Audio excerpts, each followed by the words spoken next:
ಜಿ5 ಇರುವಾಗ ನೀವು ನಿಮ್ಮ ನೆಚ್ಚಿನ ಶೋಗಳನ್ನ ಎಂದಿಗೂ ಮಿಸ್ ಮಾಡಿಕೊಳ್ಳುವುದಿಲ್ಲ. ಅದು ಸಂಪೂರ್ಣ ಉಚಿತವಾಗಿ. ಸಿಸ್ಟರ್, ನಿನಗೆ ಭೂಮಿಕನ ವಿರುದ್ಧ ಒಳ್ಳೆ ಸಾಕ್ಷಿನೇ ಸಿಕ್ಬಿಟ್ಟಿದೆ. ಒಡವೆನೆ ನಿಂಗೆ ಬಂಡವಾಳ. ಅದನ್ನಿಟ್ಕೊಂಡು ಏನು ಮಾಡ್ತೀಯ? ನನಗೆ ಕುತೂಹಲ ತಡ್ಕೊಳಕ್ಕಾಗ್ತಾ ಇಲ್ಲ. ಸಿಸ್ಟರ್, ಏನು ಮಾಡ್ತೀಯ? ಯಾವುದೇ ಸಂಬಂಧ ಆಗಲಿ ಅದು ನಿಂತಿರೋದೇ ನಂಬಿಕೆ ಮೇಲೆ. ಆ ನಂಬಿಕೆನ ಅಲ್ಲಾಡಿಸಿದ್ರೆ ಸಂಬಂಧ ಅನ್ನೋ ಬಿಲ್ಡಿಂಗ್ ಬಿದ್ದೋಗುತ್ತೆ. ಅಂದರೆ ಒಂದು ಭೂಕಂಪನೆ ಆಗುತ್ತೆ ಅನ್ನು. ಒಂಥರ ಹಾಗೆ ಅಂತ ಅನ್ಕೋಣ. ನಂಬಿಕೆ ಸುಳ್ಳಾದರೆ ಯಾರಿಗೇ ಆಗಲಿ ನಿಂತಿರೋ ನೆಲ ಕುಸ್ತೋಗುತ್ತೆ. ಅದೇ ಹೇಗೆ ಅಂತ? ವೆರಿ ಸಿಂಪಲ್ ಅಣ್ಣ. ಗೌತಮ್ ಭೂಮಿಕಾ ಮೇಲೆ ತುಂಬ ನಂಬಿಕೆ ಇಟ್ಕೊಂಡಿದ್ದಾನೆ. ಅವಳು ಯಾವ ತಪ್ಪು ಮಾಡಲ್ಲ ಅಂತ ಅವನು ಅಂದ್ಕೊಂಡಿದ್ದಾನೆ. ಈಗ ನಾನು ಏನು ಮಾಡ್ತೀನಿ ಅಂತಂದರೆ ಅವನ ನಂಬಿಕೆಗೆ ಹುಳಿ ಹಿಂಡ್ತೀನಿ. ಹಿಂಡು ಅದು ಮೊಸರಾಗಿ, ತುಪ್ಪ ಆಗಿ, ಚೀಸ್ ಆಗಿ, ನಿನಗೆ ಹೆಂಗ್ ಬೇಕು ಹಂಗೆ ಯೂಸ್ ಮಾಡ್ಕೋ. ಸಿಸ್ಟೆ, ಹುಳಿ ಹಿಂಡೋದು ಹಿಂಡ್ತೀಯ, ಸ್ವಲ್ಪ ಸ್ಟ್ರಾಂಗ್ ಆಗಿ ಹಿಂಡು.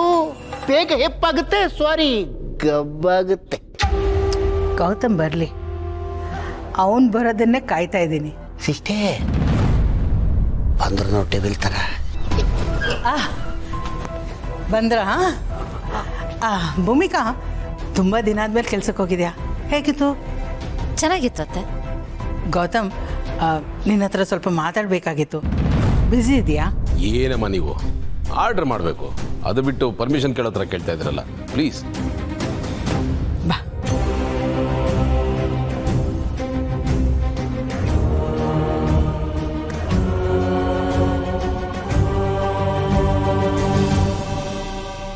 ಹೇಳಿಮ್ಮ.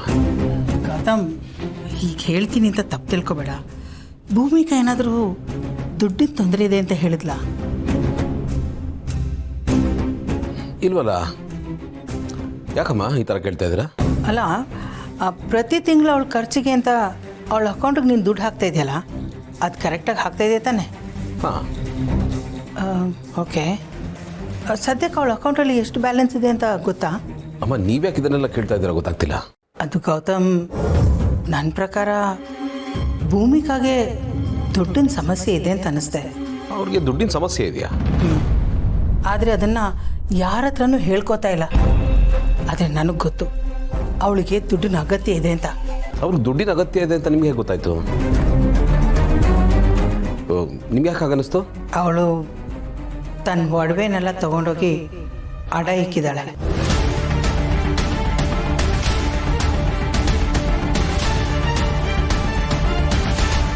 ಏನು ಹೇಳ್ತಾ ಇದ್ದೀರಮ್ಮ?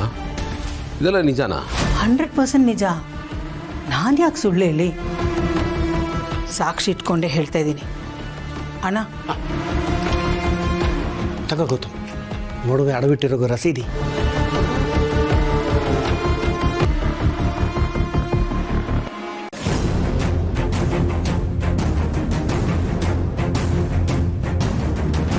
ಅಲ್ಲಿಗೆ ಭೂಮಿಕನ ಸಿಕ್ಸ್ ಹಾಕೋದಕ್ಕೆ ವೇದಿಕೆ ಸಿದ್ಧ ಆಯಿತು. ಇನ್ನು ಆಚೆ ದಬ್ಬುವುದಷ್ಟೇ ಬಾಕಿ. ಗೌತಮ್, ಒಂದು ಕೆಲಸ ಮಾಡು.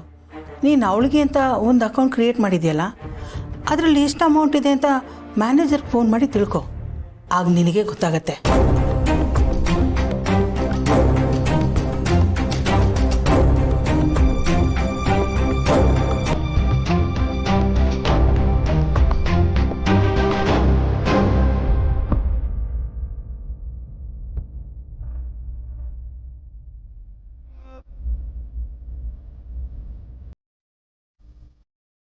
ಪಾರ್ಥ ಅವರೇ, ಹೊರಗೆಲ್ಲ ಹೋಗಿಲ್ವಾ?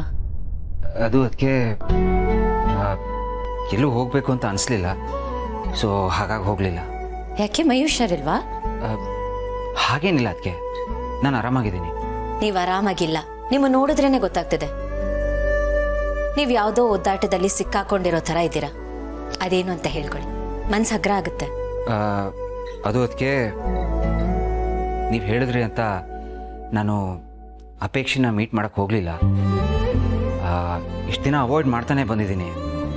ಸೊ ಇವಾಗ ನಾನು ಅವ್ರನ್ನ ಅವಾಯ್ಡ್ ಮಾಡ್ತಾಯಿದ್ದೀನಿ ಅಂತ ಅವ್ರು ನನ್ನ ಬಗ್ಗೆ ತಪ್ಪು ತಿಳ್ಕೊಂಡಿದ್ದಾರೆ. ತುಂಬಾ ಬೇಜಾರು ಮಾಡ್ಕೊಂಡಿದ್ದಾರೆ. ಸೊ ಅದ್ರ ಬಗ್ಗೆನೇ ಯೋಚನೆ ಮಾಡ್ತಿದ್ದೆ. ನನ್ನ ಮಾತನ್ನ ಅಷ್ಟು ಸೀರಿಯಸ್ ಆಗಿ ತೊಗೊಂಡ್ರ ನೀವು? ಅದಕ್ಕೆ ಏನು ಹೀಗೆ ಕೇಳ್ತಾ ಇದ್ದೀರಾ?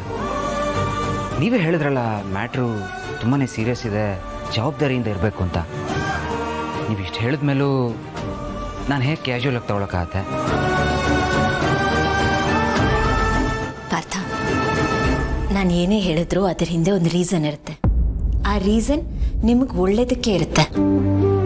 ನಾನು ಹೇಳಿದ ಮಾತನ್ನಷ್ಟೇ ತಗೋಬೇಡಿ, ಅದರ ಹಿಂದೆ ಇರೋ ಉದ್ದೇಶನೂ ಅರ್ಥ ಮಾಡ್ಕೊಳ್ಳಿ.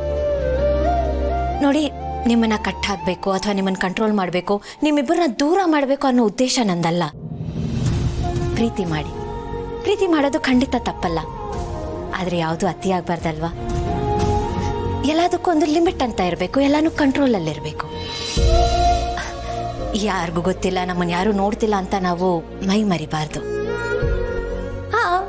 ಎಲ್ರಿಗೂ ಅವ್ರಿಗೆ ಬೇಕಾದಾಗಿರೋದಕ್ಕೆ ತಮ್ಮನ್ನು ತಾವು ಎಕ್ಸ್ಪ್ರೆಸ್ ಮಾಡ್ಕೊಳ್ಳೋದಕ್ಕೆ ಫ್ರೀಡಮ್ ಇದೆ, ಆದರೆ ಆ ಫ್ರೀಡಮು ಯಾವುದೇ ಕಾರಣಕ್ಕೂ ಮಿಸ್ಯೂಸ್ ಆಗಬಾರ್ದು.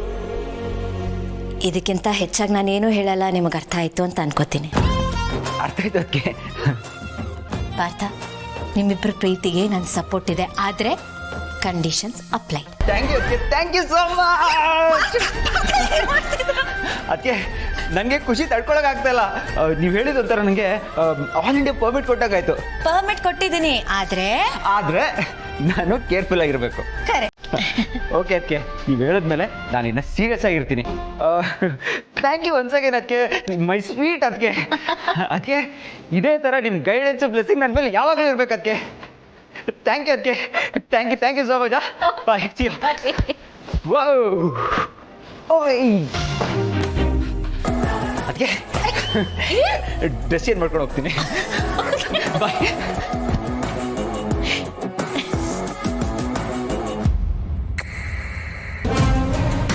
Thank you sir. ನಾನು ಅವರ ಅಕೌಂಟ್ ಹಾಕಿರೋ ದುಡ್ಡನ್ನು ಅವರು ವಿಡ್ರಾ ಏನು ಮಾಡಿಲ್ಲಮ್ಮ, ಎಲ್ಲ ಹಾಗೆ ಇದೆಯಂತೆ. ಅಯ್ಯೋ, ಅವಳ ಅಕೌಂಟಿಗೆ ದುಡ್ಡು ಹಾಕಿ ವೇಸ್ಟ್ ಮಾಡಿದ್ನಲ್ಲ, ನನ್ನ ಅಕೌಂಟಿಗೆ ಆದ್ರೂ ಹಾಕ್ಬೋದಿತ್ತೇ.